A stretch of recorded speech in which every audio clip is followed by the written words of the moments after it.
Okay, so welcome to the UN stand. Currently, I have the Deputy Prime Minister and Minister for Development Cooperation, Digital Agenda and Telecommunication of the government of Belgium. And I'm really proud and privileged to be talking to him. Welcome. Thank you. Okay, so I'm going to our very first question. In March this year, you hosted the She Decides conference and in support of women's human rights, in particular their sexual and reproductive health and rights. What do you hope She Decides accomplish in the long run? I think the first element for She Decides is that we should just not accept certain things.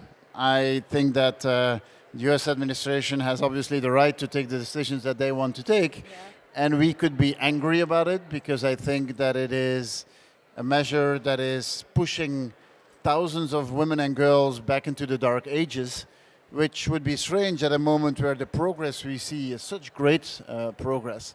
And we could be angry about it, or we could say, instead of being angry, let's just do something about it. Let's see what we can do with countries who believe in the same values as ours to try to make sure that the impact on the field is as small as possible. And it started with the Netherlands, Belgium, Denmark, and Sweden. And in the end, we raised 180 million euros, which is good, which is funding that will go directly to organizations who are active in family planning and sexual and reproductive health. But the most important thing, of course, is the advocacy, is the influencing. It showed how many people actually care about this topic. And it showed that at some point we should get out of the shadow of some people and just do the things that we believe are the right things. And if you do it well, you'd be amazed how many people follow you in your lead. That's really true. You were recently in Benin and Senegal on some of these issues. Talking to young people there, what struck you most about young people, what they need, what they want?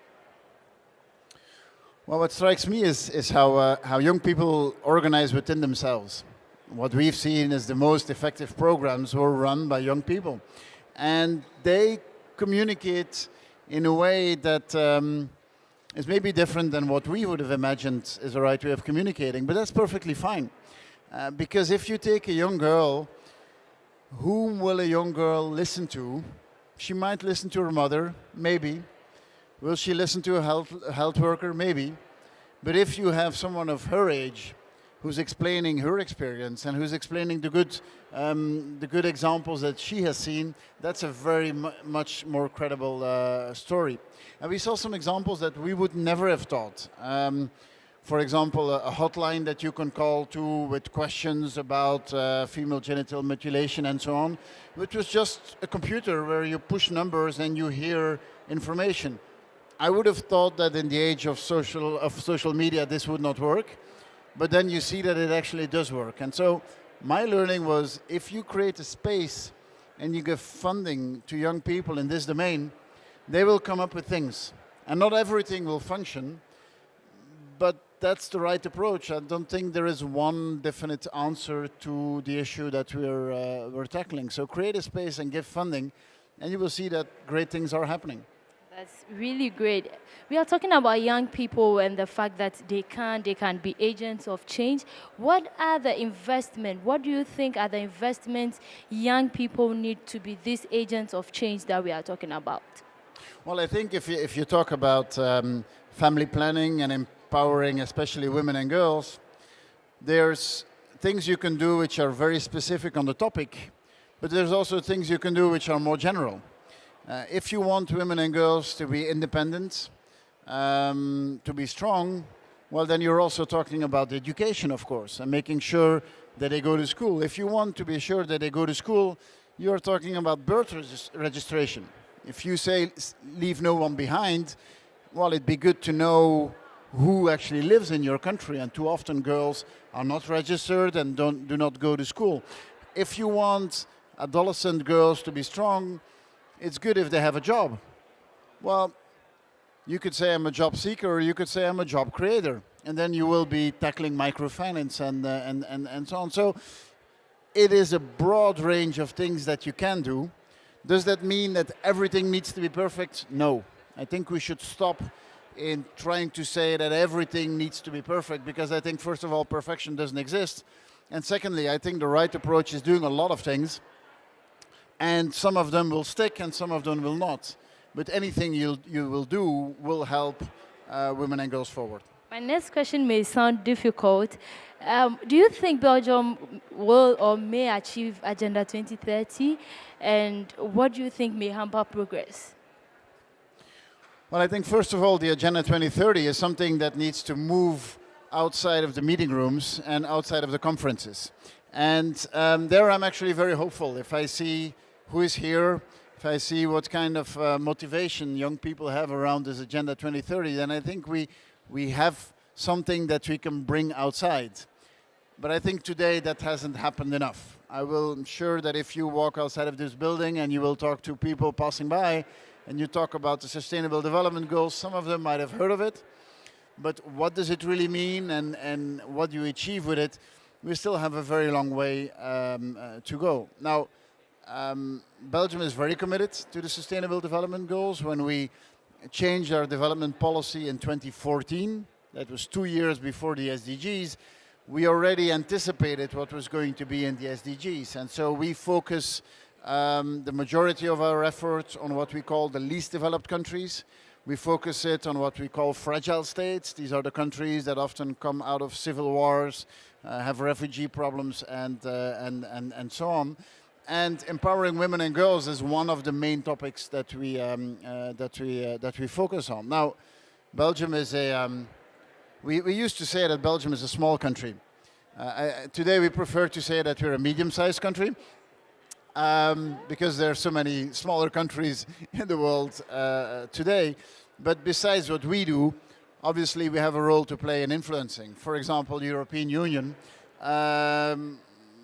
who are physically close to us but also very close to our heart.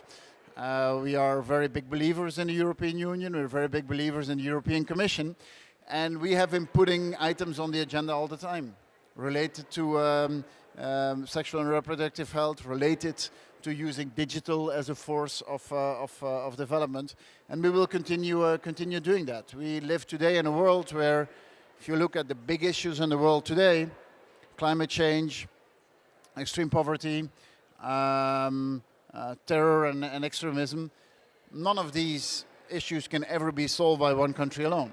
We're all in the same ship. If we want to get things moving, we will have to work together. And let's get everyone together who wants to work together. It seems that some countries do not believe in that anymore, but that is their issue, and I'm quite sure they will be coming back to us in the years to come. In just a few words, what would you say to young people? How do we get involved in driving the Agenda 2030? How do we get involved in making it a reality? Well, I think there's different steps. I think the first step is to listen. And listening is a good thing. But when you listen, then I think the next thing is to think. And then the third element is to act. And I would say for everyone who's attending here, if you come here and you just listen, you will have a good time. And that's fine with you. But there's so much more that you can do. Listening, but then thinking, and then getting things moving. It's never been easier than today to organize something, to achieve something. The threshold for starting up a business, starting up an organization, starting up an NGO has never been lower, thanks to technology, thanks to the funding that is there. Use that opportunity. The opportunity is out there. Even on a small scale, you can do something. We used to think that helping development in the world was something for large NGOs and for multinational organizations. That's not true anymore. The world has changed profoundly, and I can only say use the opportunity we give you, and don't be afraid to fail. Failing is a good thing. I mean, failing means that you've tried something, you will always learn something about it. Once you've failed, you will be better in achieving something afterwards.